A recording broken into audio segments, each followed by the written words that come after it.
नमस्कार दोस्तों, अनकही अनफिल्टर्ड चेंजेस पॉसिबल की सीरीज़ में आज हम ईवी पॉलिसी पर बात करेंगे।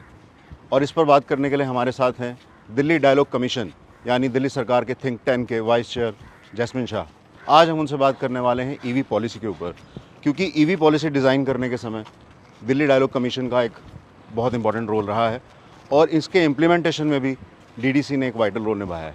तो आइए आज उनसे बात करते हैं, उनसे समझते हैं कि ईवी पॉलिसी क्यों दिल्ली का भविष्य बदलने जा रही है, ट्रांसपोर्ट का भविष्य बदलने जा रही है, और क्या दिल्ली सरकार ने जो अभी तक कदम उठाए हैं इस दिशा में वो काफ़ी हैं। कितनी इनोवेटिव है ये स्कीम, आम आदमी इससे कितना अच्छे से कनेक्ट कर पाया है और आने वाले समय में इसमें क्या नए इनोवेशन आने वाले हैं। तो मिलते हैं जैस्मिन शाह से।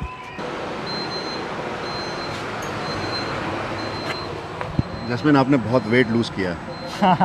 लास्ट टाइम जब हम अनकही अनफिल्टर्ड की फर्स्ट सीरीज़ में आपसे मिले थे तो जितना वेट था आपका, ऐसा लगता है कि कम से कम 8 से 10 किलो आपने वेट लूज़ किया। नहीं, फिट रहना चाहिए किया तो हाँ, बट सबको फिट रहना चाहिए, मैं तो कहूँगा। बिल्कुल। तो चेंजेस पॉसिबल सीरीज़ के पीछे भी जैस्मिन इंस्पिरेशन है। हमारे एक डिस्कशन के दरमियान ये निकल के आया कि हमें अनकही अनफिल्टर्ड चेंजेस पॉसिबल को शुरू करना है और आज हम ईवी पॉलिसी पे बात करने वाले हैं। पहले तो बताएं हम कहाँ हैं और इतनी बसेस यहाँ क्यों खड़ी हैं।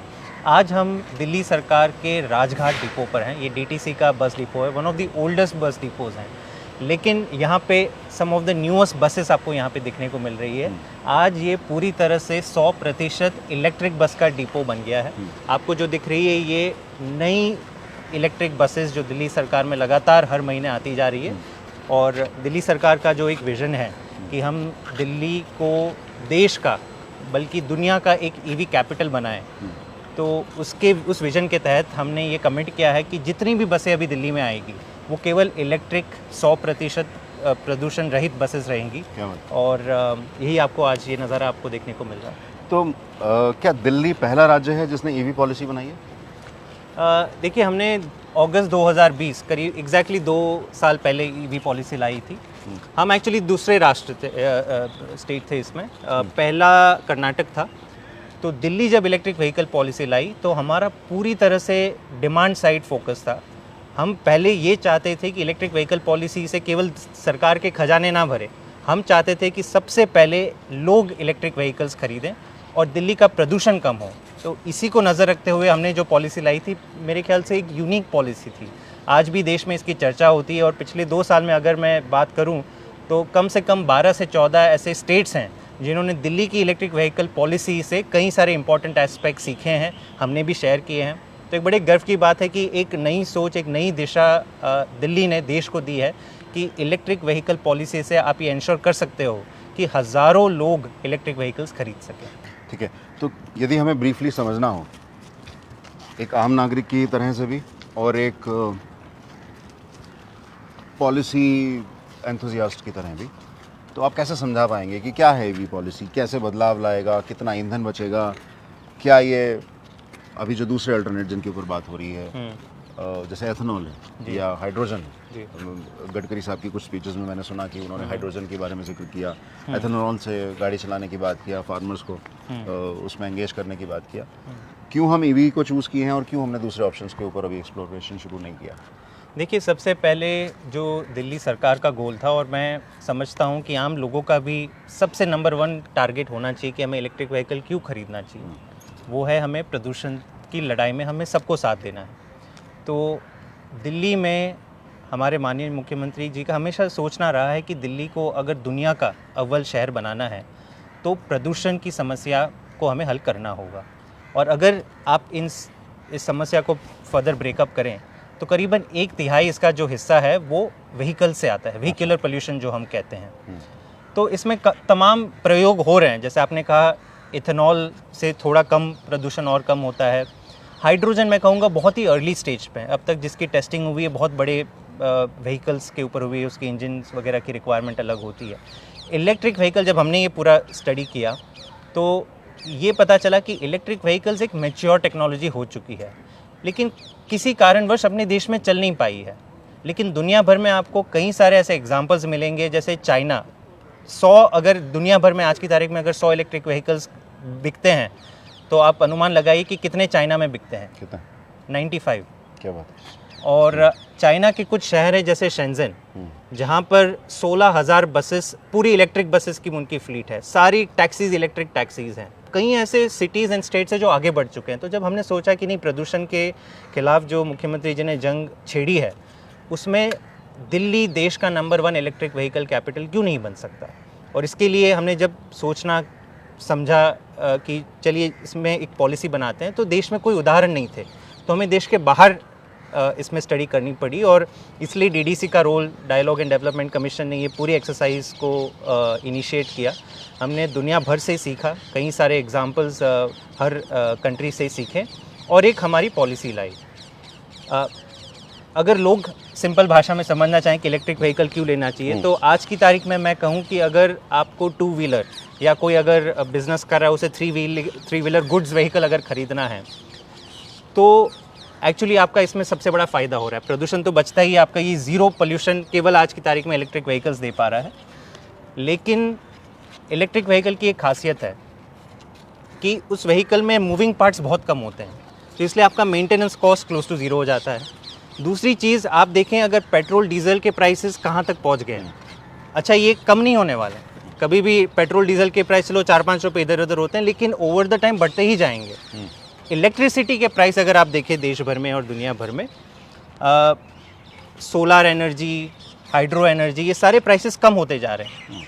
तो इलेक्ट्रिक व्हीकल्स का जो रनिंग कॉस्ट का एडवांटेज है बहुत भारी हद तक है। मैं आपको एक उदाहरण दे दूं, आज की तारीख में अगर कोई 2 व्हीलर अच्छा सा खरीदना चाहे 70-75 हज़ार का आता है।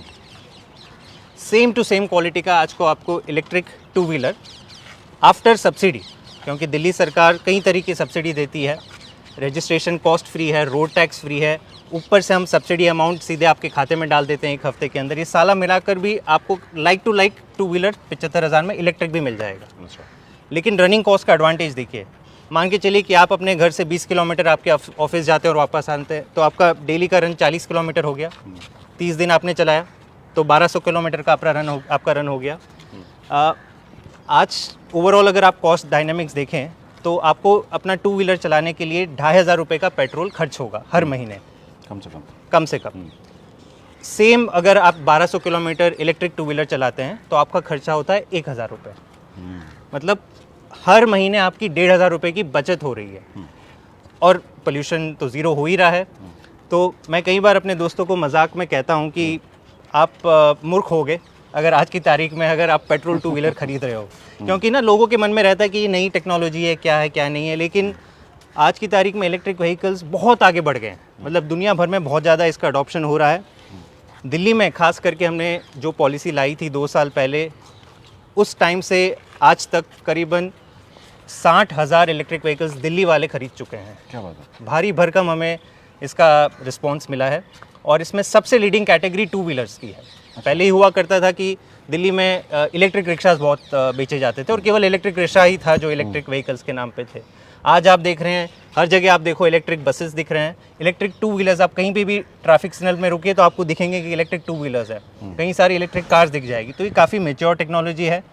तो हम अभी तक मोटे तौर पे बात कर रहे हैं 2 व्हीलर्स और 3 व्हीलर्स की जी, लेकिन जब हम 4 व्हीलर की बात करें तो वो स्पेस 2 व्हीलर स्पेस से, क्योंकि 3 व्हीलर का कमर्शियल यूजेज ज़्यादा है और आम यूजेज लगभग ना के बराबर है, तो उसमें कितना डिफरेंस है यदि हम 4 व्हीलर और 2 व्हीलर को कंपैरिजन करें, क्योंकि 4 व्हीलर काफ़ी महंगे हैं। बिल्कुल।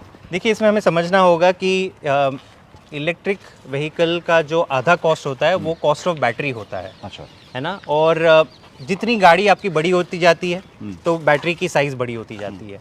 2 व्हीलर और 3 व्हीलर क्योंकि लगभग दिन में 100 किलोमीटर से ज़्यादा नहीं चलते हैं तो उनकी बैटरी छोटी होती है और इसलिए इनका कॉस्ट डायनेमिक्स आज की तारीख में ठीक बैठता है।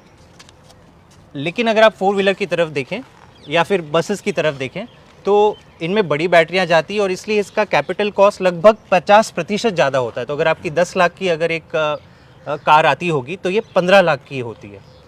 तो ये सेंस तब बनता है कि जब आपका रनिंग बहुत ज़्यादा हो। अगर आप हर दिन आपकी कार 100 किलोमीटर 150 किलोमीटर, जैसे दिल्ली सरकार की बसें 200 किलोमीटर चलती है हर दिन, अच्छा, तो भले इसका अपफ्रंट कॉस्ट आप 50% ज़्यादा दे रहे हो लेकिन आपकी रनिंग में ही आप सारा कॉस्ट कवर कर लेते हो। लगभग थंब रूल मैं आपको बताऊं एक तिहाई कॉस्ट होता है रनिंग कॉस्ट। तो अगर आप कहीं पे भी 5,000 रुपये का तेल में स्पेंड कर रहे हो तो यहाँ पे 1,500 रुपये इलेक्ट्रिसिटी का कॉस्ट है। तो आपकी बचत हमेशा आप कैलकुलेट कर सकते हर दिन हर महीने आप अपना पैसा बचा रहे हो अगर इलेक्ट्रिक व्हीकल चला रहे हो। ठीक है।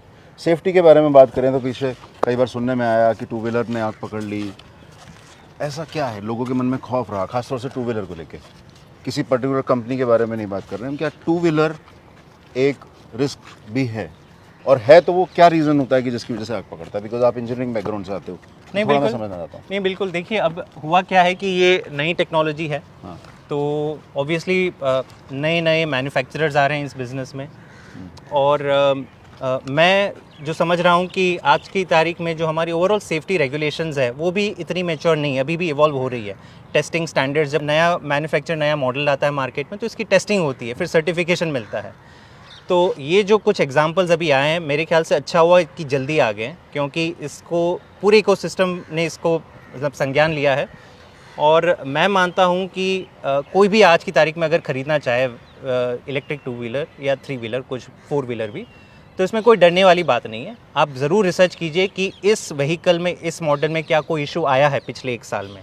सिंपल चीज़ है ना? आप कोई बड़ा सा अप्लायंस भी खरीदते हो, TV, it's electric vehicle is like an electric appliance. आप इतना ही सोचिए, मिक्सर ग्राइंडर भी खरीदते हो, रेफ्रिजरेटर खरीदते हो, थोड़ी रिसर्च करते हो ना कि क्या एक्सपीरियंस रहा है कंज्यूमर्स का, बस आप उस लेवल तक का कीजिए। कुछ बड़ी टेक्नोलॉजी है नहीं ये वैसे।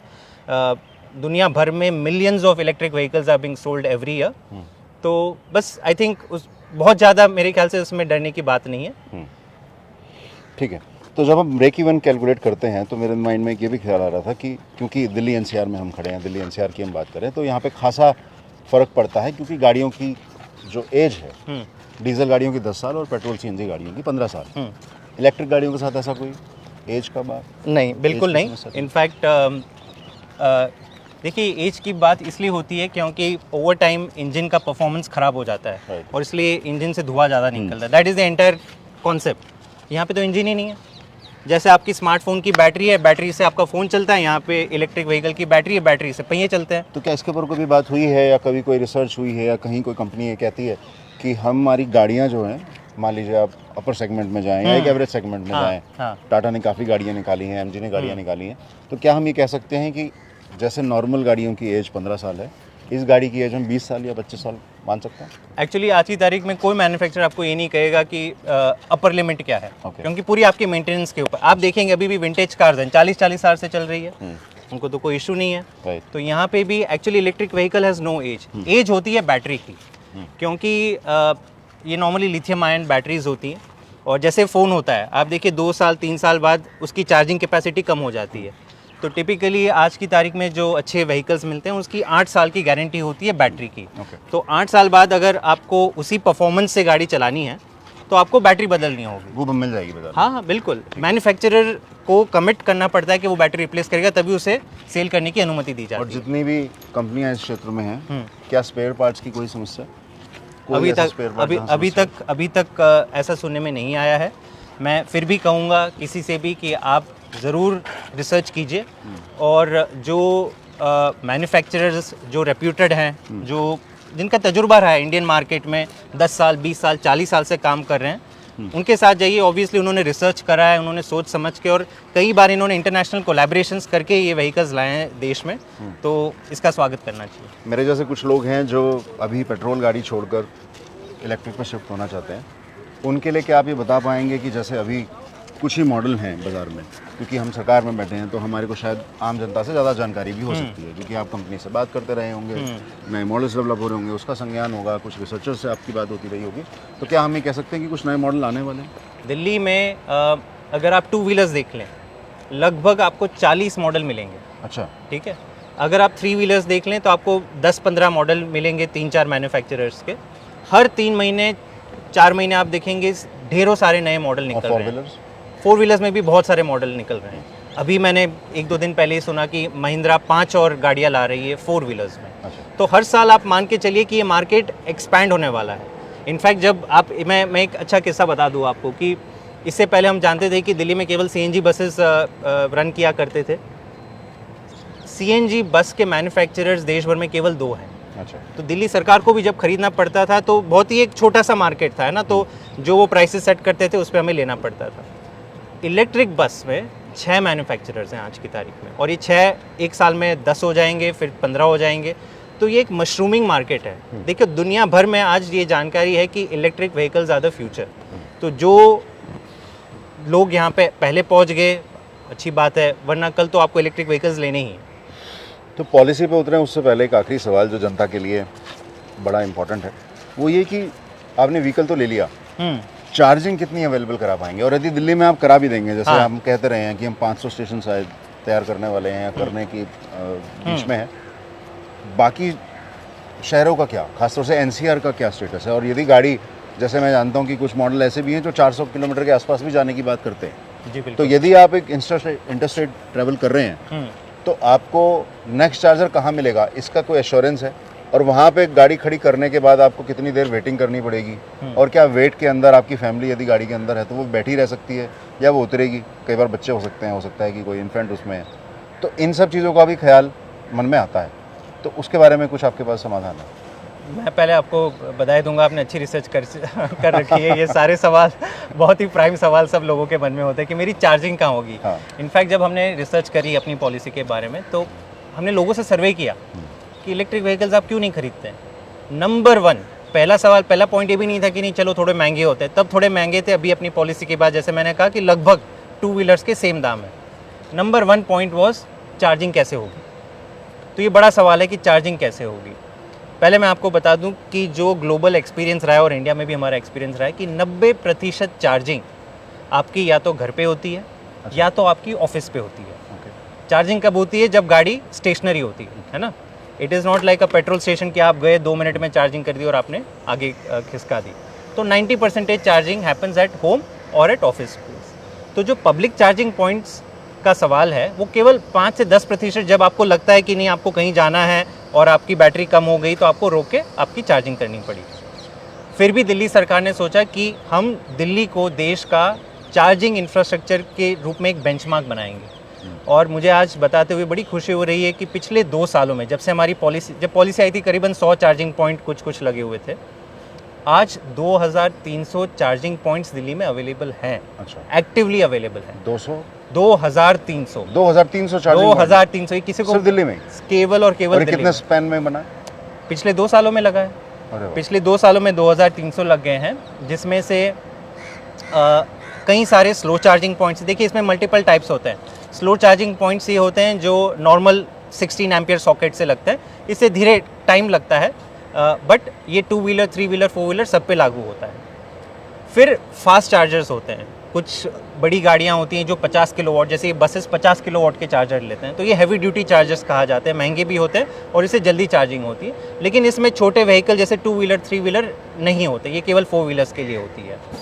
और फिर एक तीसरी प्रकार की चार्जिंग होती है जो बैटरी स्वैपिंग होती है। ये बड़ी इंटरेस्टिंग टेक्नोलॉजी, क्योंकि रिसर्चर्स ने भी सोचा कि लोगों के पास टाइम नहीं होगा। चलो अगर आपको 10% के टाइम पे भी अगर आपको पब्लिक चार्जिंग करानी है तो मैं क्यों 1 या 2 घंटा अपनी व्हीकल में वेट करूं।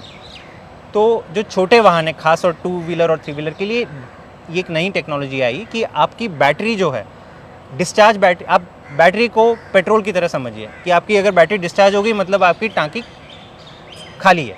तो आप एक चार्जिंग स्टेशन गए, वहाँ पे नई चार्ज बैटरीज डाल देंगे वो लोग और पुरानी बैटरीज वो लोग ले लेंगे। 2 व्हीलर 3 व्हीलर 4 व्हीलर सब में अवेलेबल? 4 व्हीलर में नहीं अवेलेबल है, ये छोटे वाहनों के लिए, क्योंकि बैटरी वहाँ पे light 2 wheelers and 3 wheelers, 2 wheelers और 3 व्हीलर्स के लिए ये टेक्नोलॉजी अवेलेबल है, तो वहाँ पे कोई इशू नहीं है।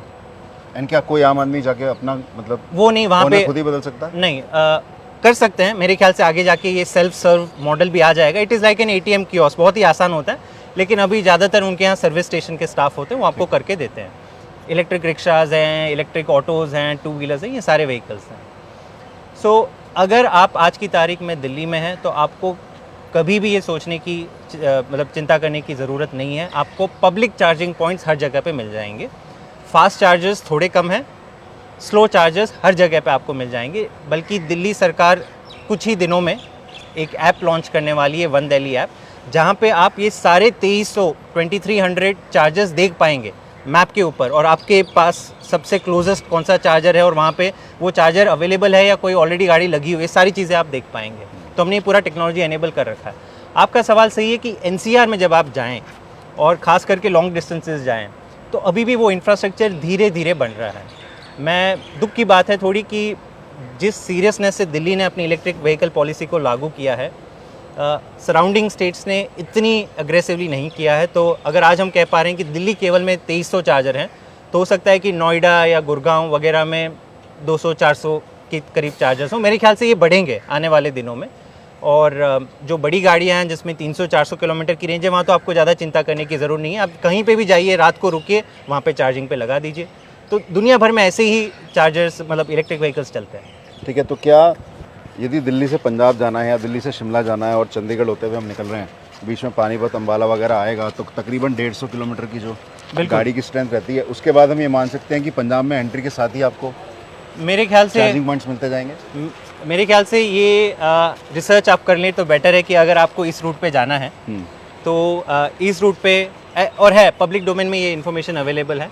नॉर्मली ये होता है कि अगर आप कार्स में जाते हो तो आपके जो कार की कंपनी है उसी ने बड़े बड़े हाईवेज पे लगा रखे हैं, है ना। तो आज मैं इतनी कॉन्फिडेंस से नहीं कह पाऊंगा कि किसी भी रूट पे आप चले जाइए आपको चार्जर मिल जाएंगे।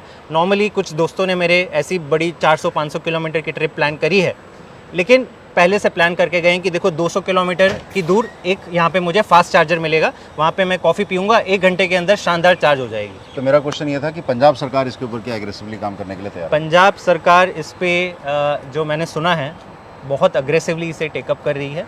पंजाब की एक ड्राफ्ट ईवी पॉलिसी भी तैयार हो गई है एंड कुछ ही उम्मीद है कुछ ही हफ्तों में, कुछ ही महीनों में इसे लागू कर दिया जाएगा।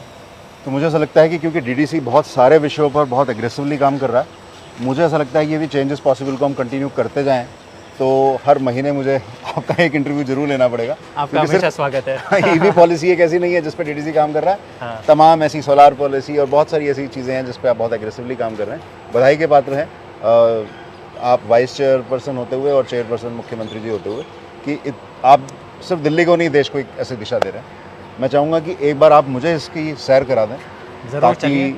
और हम जो विषय आगे पॉलिसी रिलेटेड है वो बस में बैठ के बात करते हैं। बहुत बढ़िया। ठीक।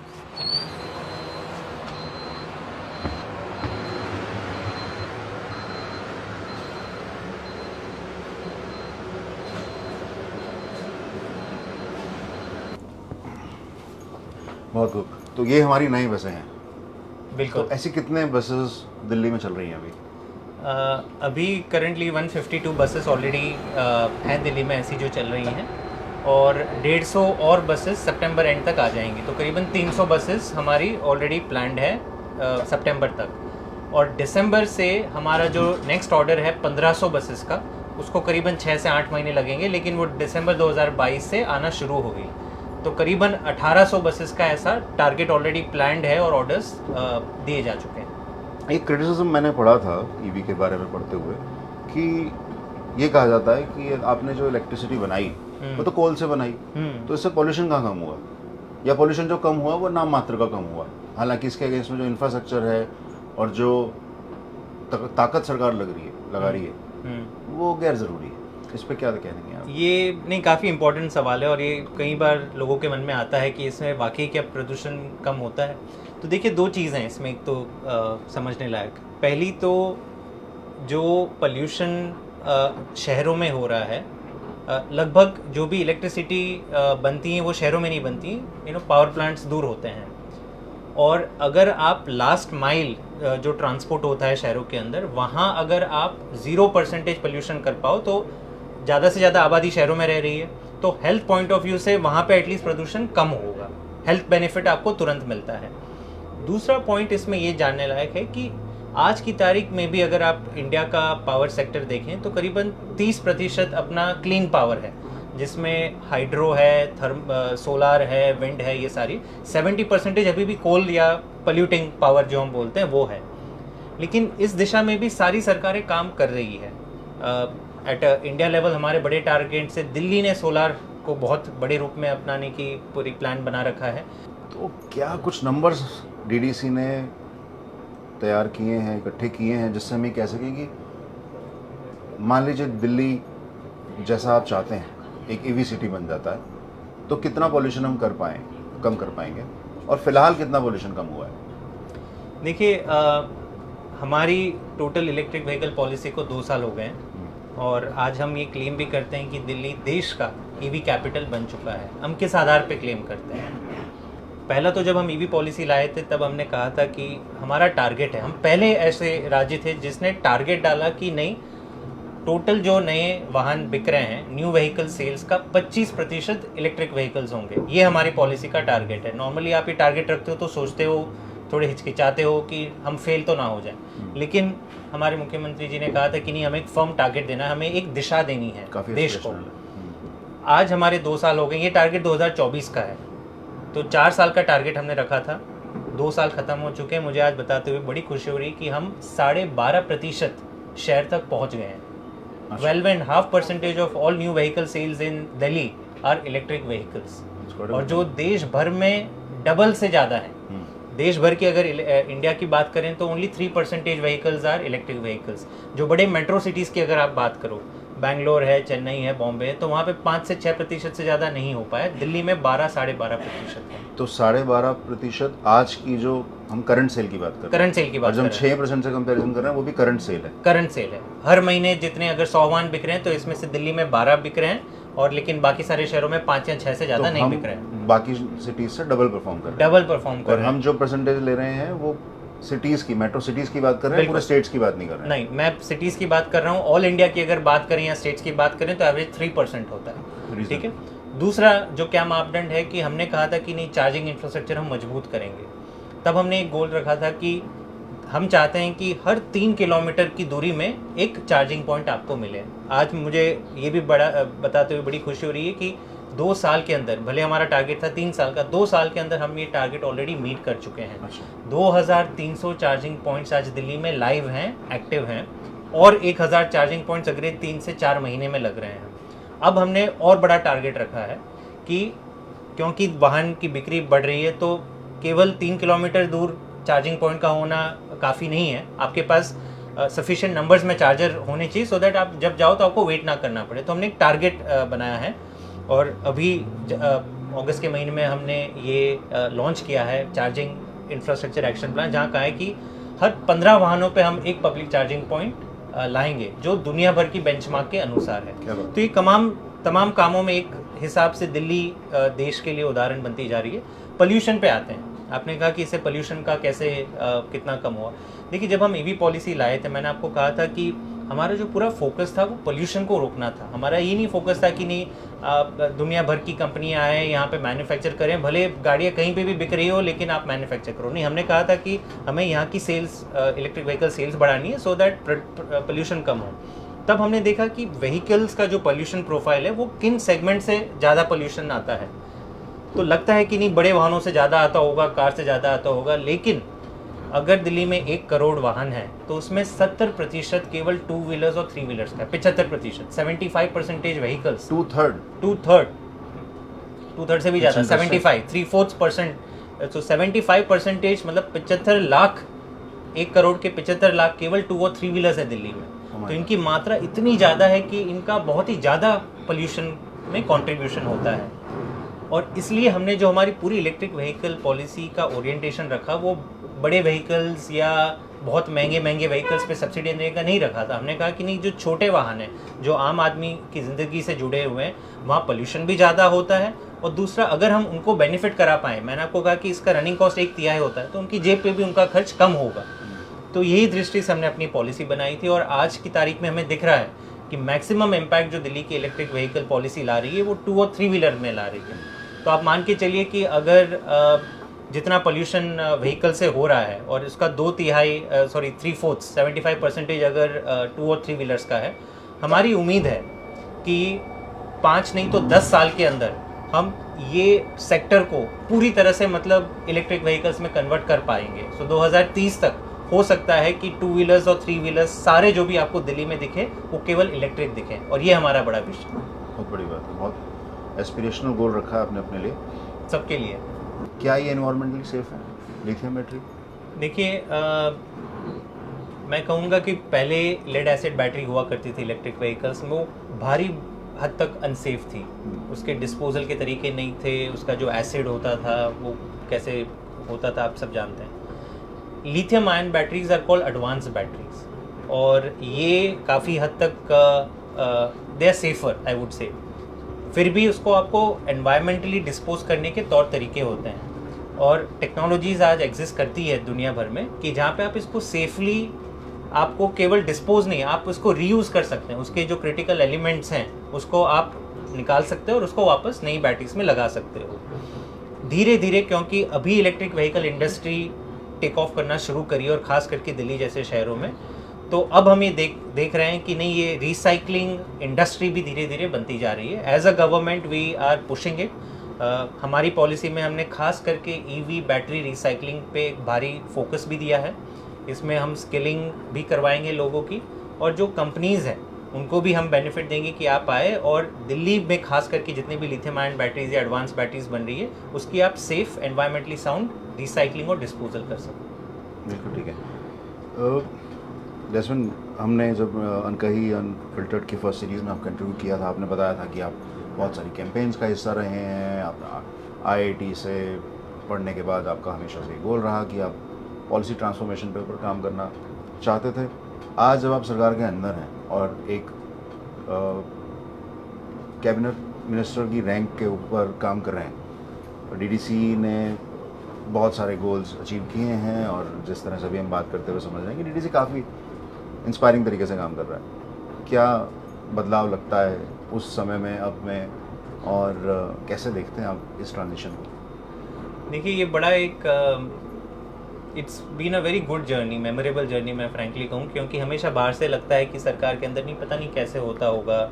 ऑब्वियसली हम समझते हैं कि हमारे पास विजनरी लीडरशिप है, लेकिन सरकार इवेंचुअली सरकार होती है। सरकार में हज़ारों ब्यूरोक्रेसी होती है, अपने तौर तरीके होते हैं काम करने की।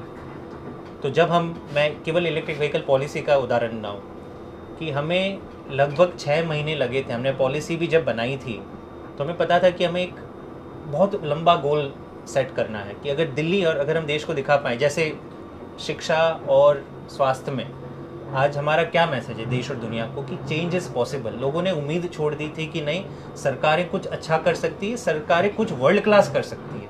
ये था कि चलो आप सड़कें बना लो, आप ना नालियाँ बना लो, आपसे इतना ही हो पाएगा। लेकिन हमने दिखा दिया कि नहीं, हम शानदार सरकारी स्कूल बनाएंगे, मोहल्ला क्लिनिक बनाएंगे। पोल्यूशन एक ऐसा मुद्दा है जो हम सबसे जुड़ा हुआ है। सबको चिंता है कि आने वाले जो जनरेशन हैं वो कैसी हवा ब्रीथ करेंगे।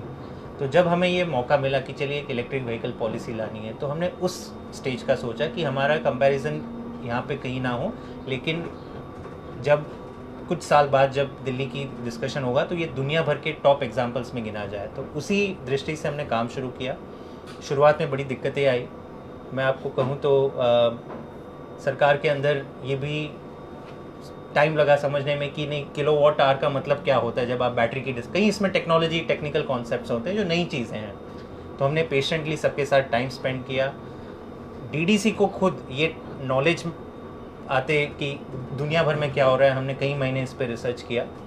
लेकिन धीरे धीरे धीरे करके हमने देखा कि तमाम एनर्जीज़ अलाइन हो गई। जब उनको पता चला कि नहीं, दिल्ली कुछ अलग सा, कुछ नया करने जा रहा है, तो I am very happy to say कि ट्रांसपोर्ट डिपार्टमेंट हो, पावर डिपार्टमेंट हो, दिल्ली मेट्रो हो, कई सारे हमारे जो नए चार्जिंग स्टेशन हैं वो दिल्ली मेट्रो में आ रहे हैं। जब उन्होंने सुना तो उन्हें लगा कि नहीं, ये एक बड़ा बदलाव है दिल्ली के लिए और हम इसमें पीछे नहीं रहना चाहते। तो जिस हिसाब से हमें सबका समर्थन मिला, इट इज़ अमेजिंग, एंड वो विश्वास हमेशा बना रहा है कि नहीं, change is possible.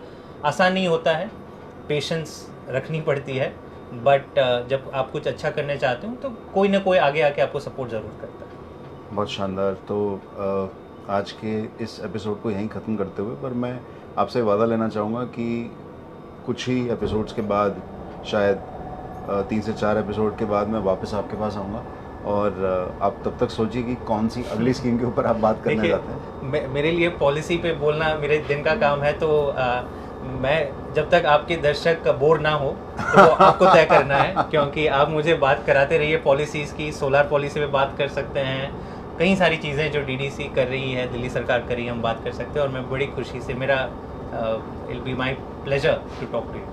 Thank you so much Jasmine. और एक मैं चाहूँगा आपसे कि बहुत सारे दर्शक, जिसमें बहुत ऐसे लोग होंगे जो युवा होंगे, जो चाहते हैं पॉलिसी के ऊपर काम करना, जो चाहते हैं डीडीसी को फॉलो करना, चाहते हैं आप तक पहुंचना, आप तक अपनी बात पहुंचाना, इन सारे चीज़ों के लिए क्या कोई ज़रिया है आप तक पहुंचने का? क्या आपको ट्विटर पे डीएम किया जा सकता है या कोई ईमेल आईडी आप शेयर करना चाहें? नहीं, सारी चीज़ें मैं बहुत ही इजीली एक्सेसिबल हूँ। मेरे ख्याल से आपको कोई कभी शिकायत नहीं सुनने को मिली होगी। ट्विटर पे आप डीएम भी कर सकते हैं। मेरा जो ऑफिशियल ईमेल एड्रेस है वो मैं खुद पढ़ता हूँ। कहीं सैकड़ों ईमेल्स भी आती हैं, मैं खुद पढ़ता हूँ। It is vcddc.delhi@gov.in। ये डीडीसी के वेबसाइट पे आप चले जाइए तो मेरा ईमेल एड्रेस, वहाँ का फ़ोन नंबर, सारा कुछ मिल जाएगा। तो हम चाहते हैं कि दिल्ली के लोग, दुनिया भर के लोग, देश भर के लोग, क्योंकि दिल्ली देश का कैपिटल है, उनके अगर कुछ भी आइडियाज़ हों, हम नहीं कहते कि हम सबसे बेहतरीन काम कर रहे हैं, लेकिन हम सबसे बेहतरीन होना चाहते हैं। तो आप सबके आइडियाज़ वेलकम हैं और हम ज़रूर आपसे बात करेंगे। जो भी चीज़ हम इम्प्लीमेंट कर सकते हैं करेंगे।